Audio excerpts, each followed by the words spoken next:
released last Friday on Apple TV Plus was Still, the Michael J. Fox movie. And I have seen that, yes. I have not. I'm that's a shame. for the wife, so I'll probably get to it next Christmas or something. I'm dying to. It is a really great look into Michael J. Fox's rise to fame and the way that he's dealt with the adversity that life has dealt him. But the one thing that is evident from minute one of the documentary is that he has lost absolutely none of the charisma that he was obviously born with, and he is just a joy to watch on screen, talking about whatever he's talking about. He is a master storyteller of his own life, and he has got such a way with the camera and with the interviewer and with his doctor and with his family, and he is just switched on as Michael J. Fox all the time, and it's just so lovely to watch. What did you think of it, Si? Yes, I found it a very rewarding experience. To watch what it's constructed strangely. It's not a talking heads video. It's a story told throughout his life using films, music, and behind the scenes and family videos, telling the story of his life up to the point when he was diagnosed with Parkinson's. And it's incredibly rewarding. And to go back in hindsight and see how he covered it up for so many years, and then to come out and not worry about it was, moving, poignant, and very, very, very good. Well worth watching. Another coup for Apple TV there. Yeah.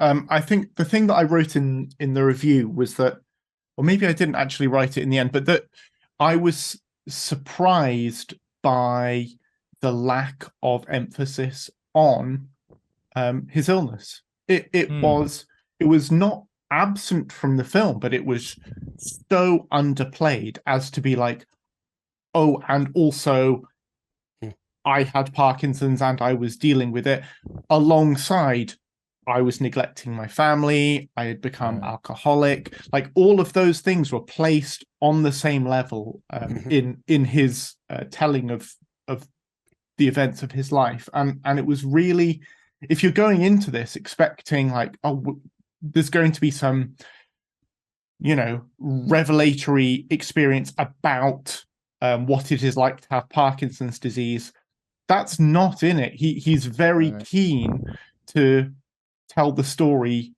as Michael J. Fox, not as somebody with Parkinson's disease. And that was a really interesting way to take it. And it didn't take me long, but it took me a little while to sort of accept his flow of events, to be like, oh, it's not that type of film. I thought it was going to be that type of film, and it isn't. So I'm now just going to go with the type of film that it is. In doing that, I do feel like there were a couple of stones that were left unturned purposefully by a combination of the filmmakers and Michael J. Fox in the effort to downplay the significance of his diagnosis on his life. Like Simon says, the film only goes up to really when he publicly revealed his diagnosis. So while he was making Spin City, and between then and now, we don't get any record of like his activism. We get very little of his charity work. It is mentioned, but there is no detail on it. And that's the film they wanted to make.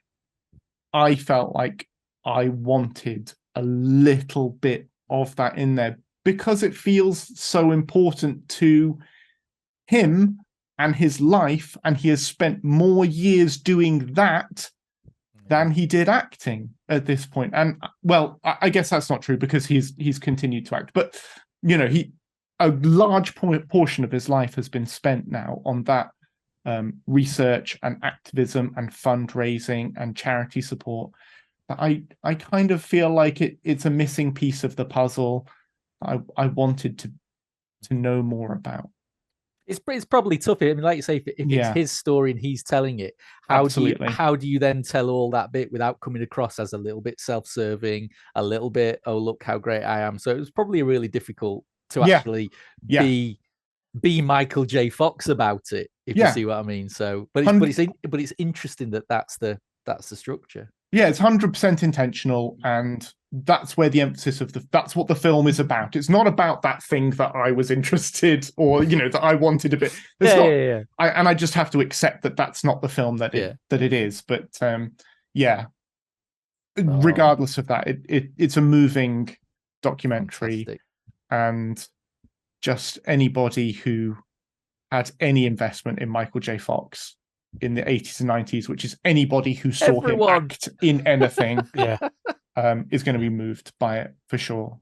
So if you're not currently a subscriber of Apple TV Plus, this is as good a time as any to get on board, because it's a powerful thing.